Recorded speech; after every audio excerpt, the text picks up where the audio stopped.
Good afternoon, everyone.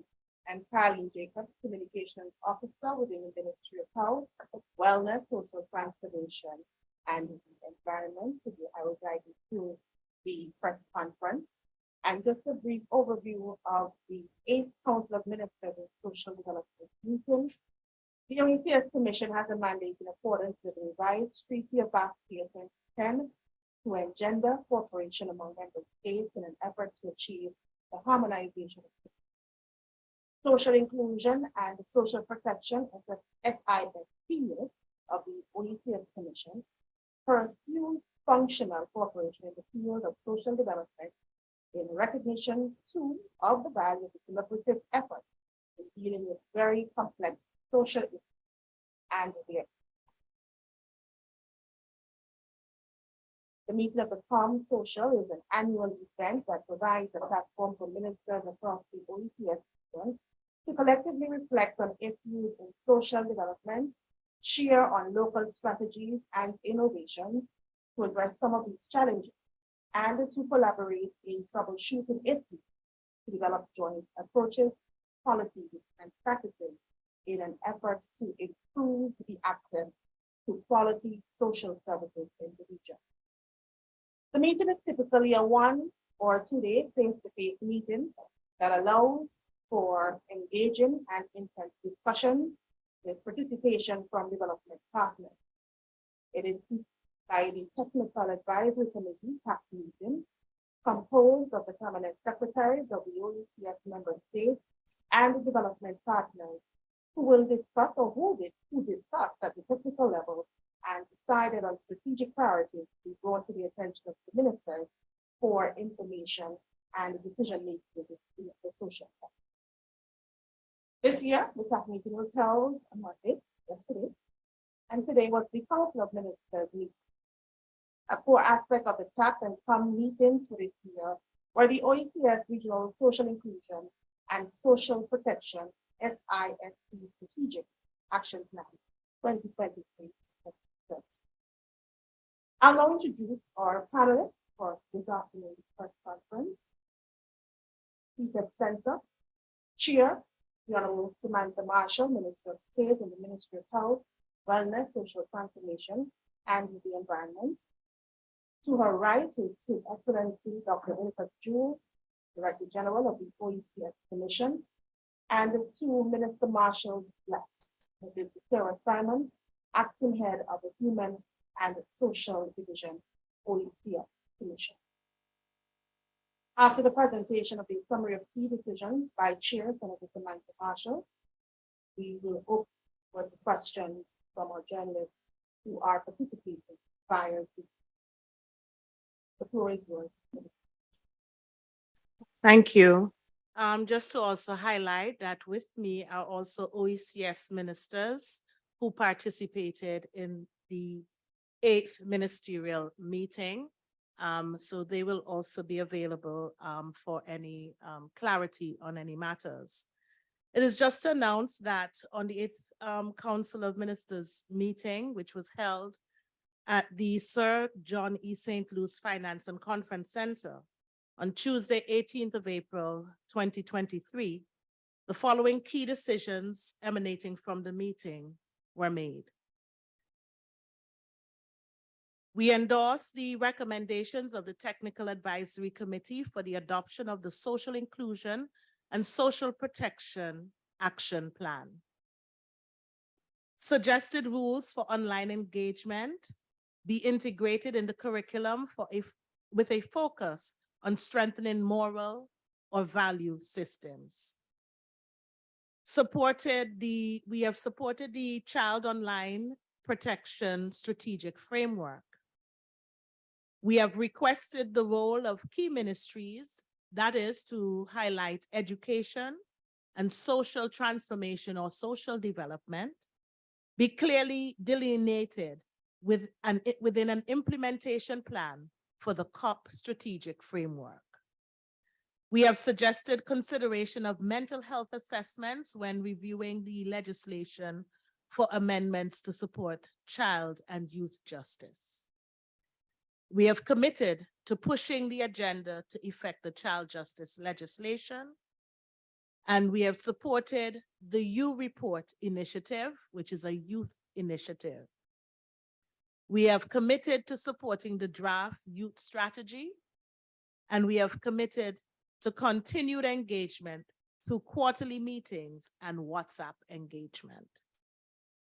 It was agreed that St. Kitts and Nevis would host the 9th Council of Meeting for Human and Social Development. Thank you. Senator Marshall, and I'll open the floor to our delegate. Time for questions. Please note that you're going to ask a question, you please, as well as state your name and the media house and the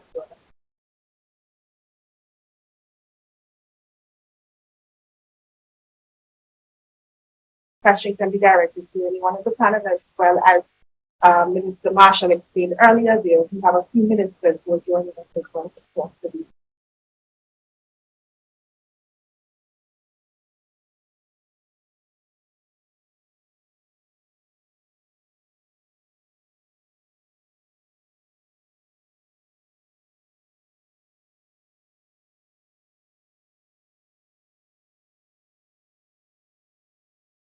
Good afternoon.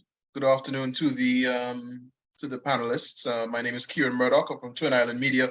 Apologies for the delay. I hope I can be heard, but the person who was speaking just before wasn't coming through as clearly as the minister. So that was why there was this gap in the question asking.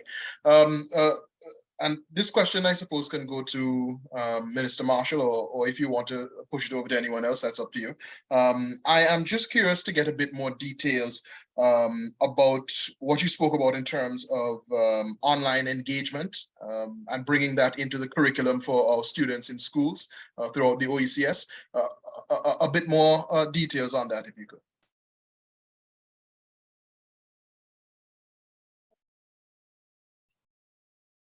I think you are speaking in relation to supporting the Child Online Protection Strategic Framework.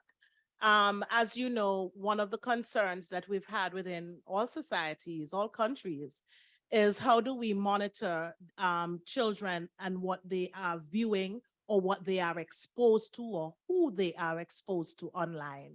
And so one of the discussions that we've had with recommendations coming from the technical group is that we look at a protection framework, strategic framework as to how we would monitor that situation and be able to ensure that we're protecting our young people. It really is an expansion of existing legislation that most of the jurisdictions have already implemented, looking at child protection, and other jurisdictions have similar or are looking to implement similar legislation. So this is a way of basically monitoring our young people, our youth, our children, and making sure that they are not exposed or become victims through online engagement. All right, thank you so much, Minister. And I wonder if I could perhaps ask one of your colleagues from the region, and I don't know who to put the question to, but I'm assuming if it's the OECS, we should have, I could just call a random country and I'd assume the relevant minister would be there. I don't know, St. Lucia, if I could ask the minister for St. Lucia on the same topic, to give me some sense of whether or not that issue of children being in danger in the online space has been something you've had to grapple with.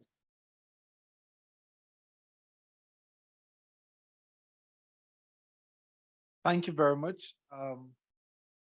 In St. Lucia, of course, we do have the issues confronting us.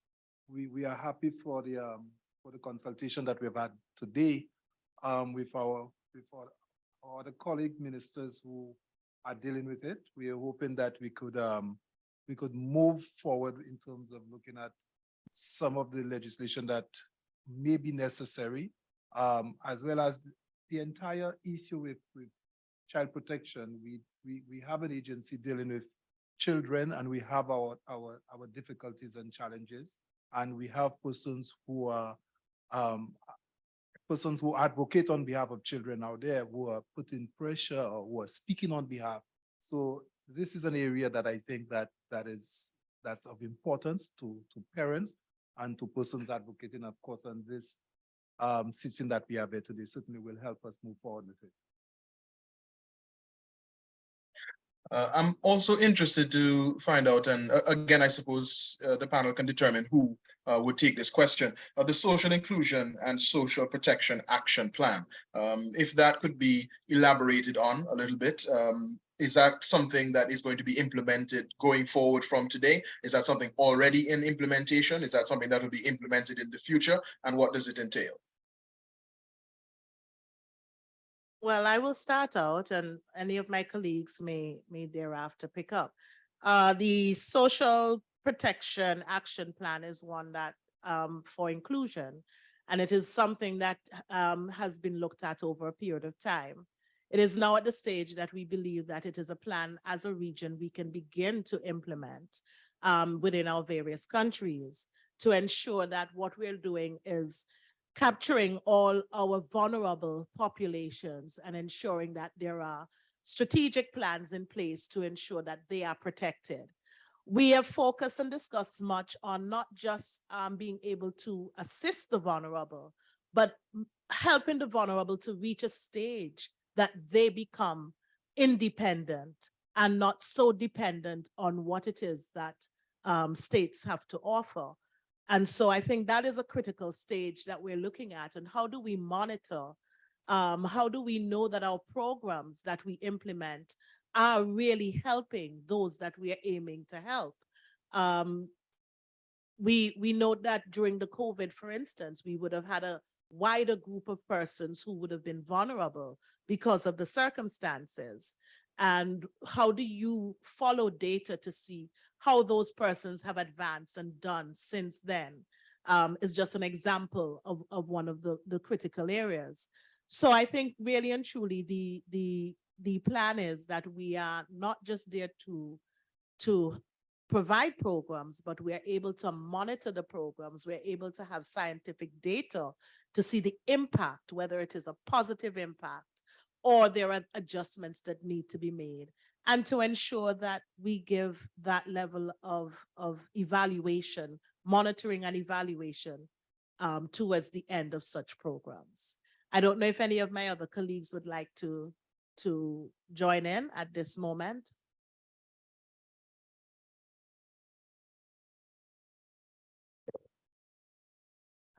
Yes, I'd just like to follow up to the chair by saying that the social inclusion and social protection strategy really looks and has as a deep part of its methodology their rapid assessment of the social protection mechanisms across the region. And what the commission has found is that there are various areas where there's an urgent need, improving, or maybe an unknown quantity or quantum in terms of how we move towards our the strategic objectives for the social inclusion and social protection plan. And of course, it looks at a number of issues. You'd see certain things coming up in terms of urgent matters relating to our financial and fiscal abilities. There are incentives and incompatibility that I remember looking at in terms of the urgent framework, and other issues that relate to minorities within our Caribbean societies and how we adequately address their needs. And so the SISP, from the perspective of these member states, is a really important document in how we craft the way forward in addressing these very critical needs for our communities.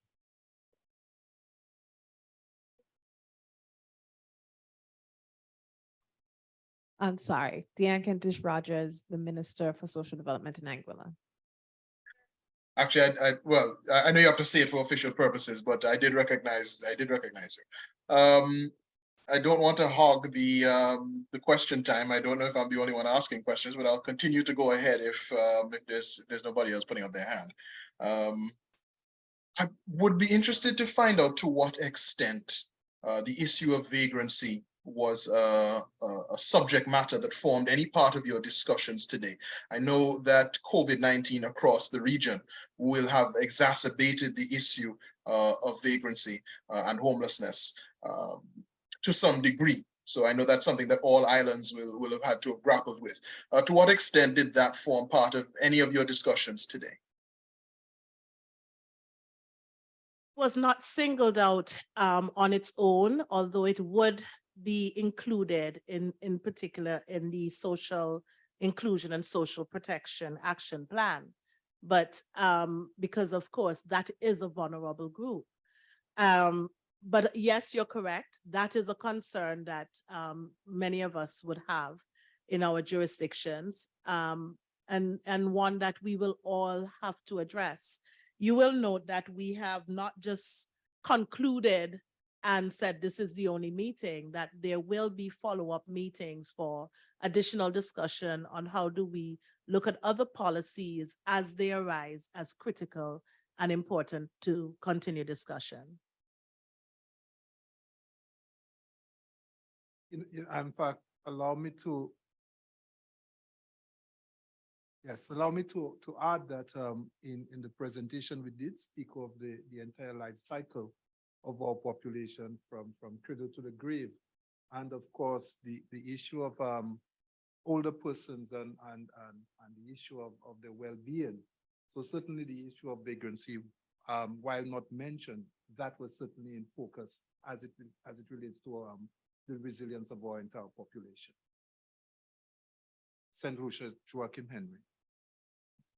And if I could add just another question on the issue of child and youth justice, Minister Marshall would have mentioned, if I'm not incorrect, because I was taking very quick notes, that the importance of adding mental health assessments in dealing with child and juvenile youth justice was something that was a part and parcel of the discussions today.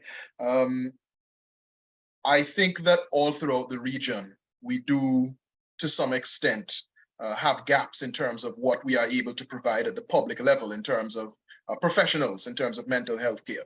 Any island you go to, you will find technocrats who will tell you, well, yes, we could definitely do with more professional counselors in our service. So there are gaps. And I'm wondering whether or not going forward, you see that there is ability to fill those gaps, that the resources will be made available to fill those gaps. It's something we've spoken about here, for instance, in Antigua and Barbuda before. You know, the necessity of having more professionals on hand who can assist directly with mental health crises, whether that's to juveniles, adults, persons who are going through the criminal justice system, in all spheres. Yes, of course, mental health is a major issue. And it is one that we had some discussion on. I think even the youth, when they made their presentation, highlighted that as a critical area for the youth concern. And of course, that is something that we recognize has to be taken into consideration. Of course, when we speak about the greater collaboration, although we highlighted education and the Ministry of Social Development, it doesn't end there. We expect that there will be greater collaboration throughout all ministries. In Antigua and Barbuda, we are fortunate because social development forms a part of the Ministry of Health. And so, yes, we can have a closer working relationship in that regard. It's not the same in the other jurisdictions, but it does mean, and we have recognized within our discourse today, that we cannot act in silos. We cannot best serve our people in silos. It means that we have to have a greater collaboration with the various ministries. So not just health, but also the Ministry of Finance, for finance to understand the importance of the programs that we are seeking to institute for social development. Many of the times those programs are expensive programs, but at the end of the day, the end result is that they better the people on a whole. And so those are the things that we have discussed and have agreed that there must be a greater collaboration, not just amongst ourselves as ministers of social development, but of course, with our colleague ministers in each jurisdiction. Very well, I think I'll allow one of my colleagues to take a swing. Good day. I'm Samantha Simon from Observer News Co. I'm actually going to run off of the question that my colleague just presented. In response to the situation of mental health amongst our youth, and as well as you looking at the curriculums and how they can be amended to best suit the current situations. Has there been any, especially when it comes to digital learning, has there been any discussion put to the evaluation of youth who are neurodivergent and how they can be accommodated, especially when we are currently seeing further discussions about the need of special education and catering to that minority? I'm having a little challenge hearing you clearly, and I just wanted to hear the last, if you could repeat the last part, the question, because you're not coming through clear enough. I'm sorry. My apologies. So I was asking if in the discussions when it comes to curriculum and the digital learning platform, has there been discussion and consideration for persons who are neurodivergent, autistic, ADHD, persons of that subsect of neurodivergency? Yes, there was some discussion in that regard because we did recognize that not all are at the same level and that there are some who are what we call special needs. And there are those who are also suffering with a disability. And so we do recognize that there has to be a strategic plan to incorporate and to ensure that those persons are also captured within the social protection network, and given that opportunity of improving their lifestyles. So yes, there has been discussion in that regard.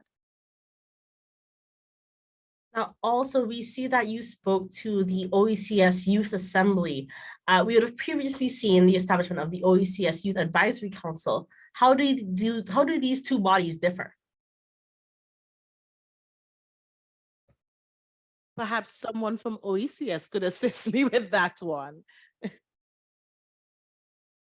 Yeah, the OECS Youth Advisory Network, YAN as we call it, was established by having youth leaders from across the region, all of the member states, a grouping, I think it's about 28 of them in all, who have been working assiduously over the last couple of years to help refine the youth engagement strategy that we are developing for the OECS.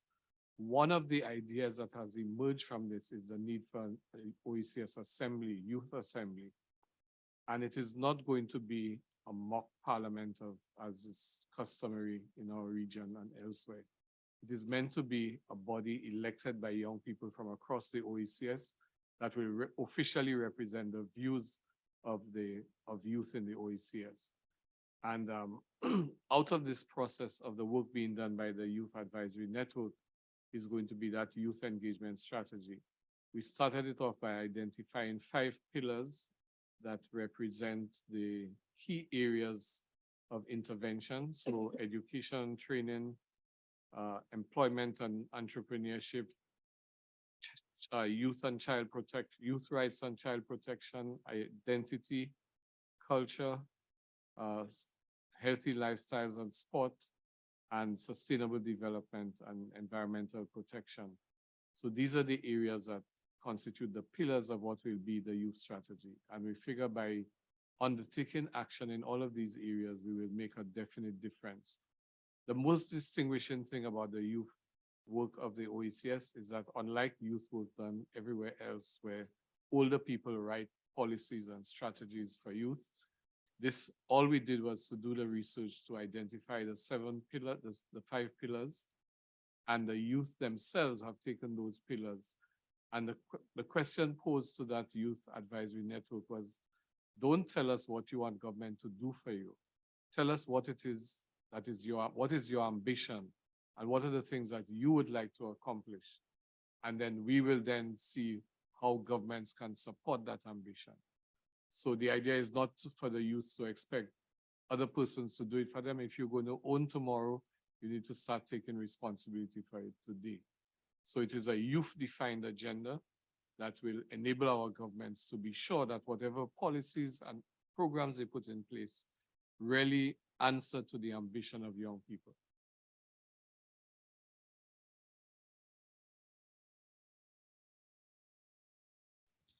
This one goes back to the ministers.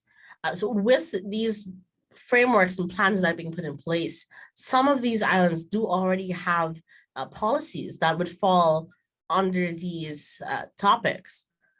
How has this discussion, being a unilateral one across the region with several ministers, how will this affect those different policies, as we do see that there are some distinct differences for each island?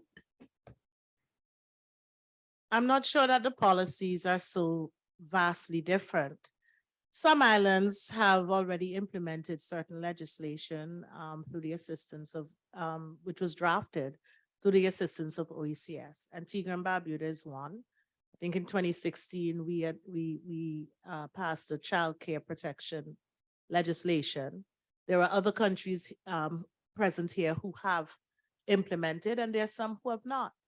The aim of this is for us not to be learning from each other's experiences, to see where we can make vast improvements, to see where we may not have done so well, to see how we can strengthen not just our legislation, but also our policies going forward. So it's not about that some countries may have policies, some may have legislation. It's about how do we as an OECS region ensure that we're practically on the same page, so to speak, and giving support to each other to make sure that we are able to offer the best that we can offer in terms of our social development plan.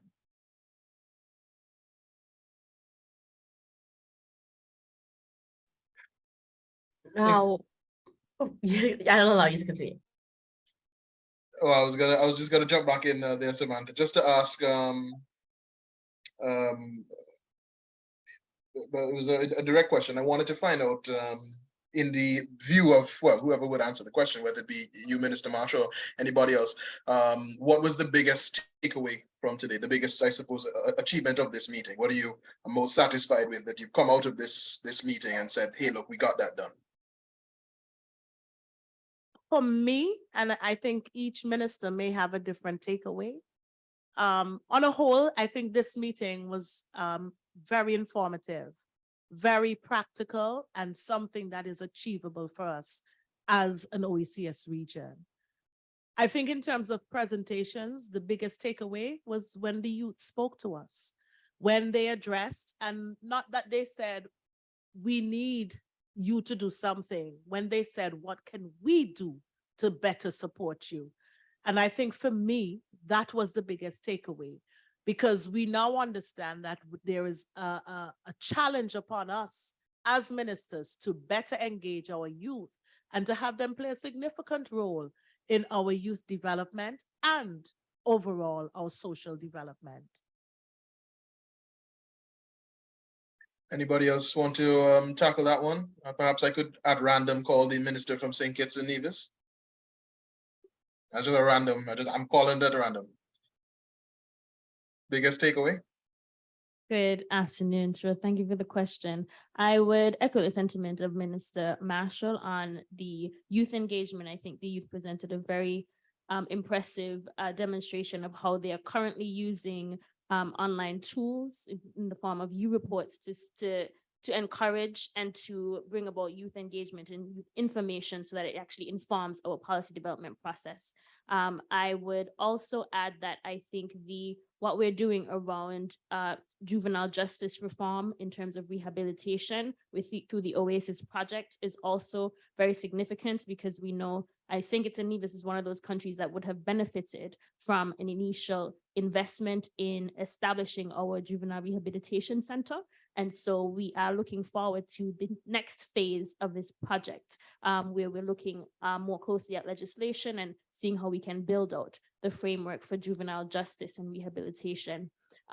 Also, I think it was particularly fruitful, the discussions that we had, particularly around recognizing the importance of data in order to inform our policies, not only just on a national level, but the commitment to approach it at a regional level, which would allow and help us to develop more policies and projects and programs that would allow us to solve or even take just an initiative to be able to break down some of these challenges that we all share in some way or another as a region. So I think the commitment that we have all made to collecting more data to be able to inform our direction as a region, I think that is quite significant, because we know that is an area that we all certainly struggle with when it comes to data collection for policy development. And if I could jump over to the minister from St. Vincent and the Grenadines, two things, biggest takeaway for you, and also April 2021 would have been the volcano eruption in St. Vincent and the Grenadines. I'm curious for a perspective from you as to how that event has impacted the work of social protection since, Orlando Brewster from St. Vincent, Minister for Social Development. The first question that you posed about the biggest takeaway, it's simply as it relates to protecting our children online, especially. That was a big takeaway for me as a father of two young kids. That is a critical aspect. And I'm sure not only for St. Vincent, but for the members sitting here today in the discussion. And, coming out of the discussion, we highlighted that there's a need to start integrating into the curriculum of the whole teaching of protection for our children as they surf the web and are open to all forms of social media. Secondly, the second question pertaining to April 9th, 2021, the eruption of the La Sofrea volcano in St. Vincent and the Grenadines. And it was raised here again today because St. Vincent suffered a lot of challenges overlapping each other, because coming off of the COVID-19, we had the eruption of La Sofrea, and we had Hurricane Elsa, and just before all of those, we had the dengue fever outbreak. So there has been significant challenges in St. Vincent with overlapping emergencies, and it has taken a significant toll on our social protection and social development services. However, we cannot bury our head in the sand in St. Vincent. We continue the work that we're doing. We are not out of the woods yet by any means. We are still having some challenges with housing as we are trying to wrap up as best as we can see. And, like we said, these meetings are very important because we can share regionally as colleagues as to some of our strengths, some of our weaknesses, where we can build capacity in some of the areas. And I'm happy that I was here today, not only to share, in this meeting, but to also listen to inputs from other countries and to take away some of the best practices that they're doing in their countries that I can copy or imitate in a sense in St. Vincent and the Grenadines. Thanks much. That'll be all from me. I thank you for your time, folks.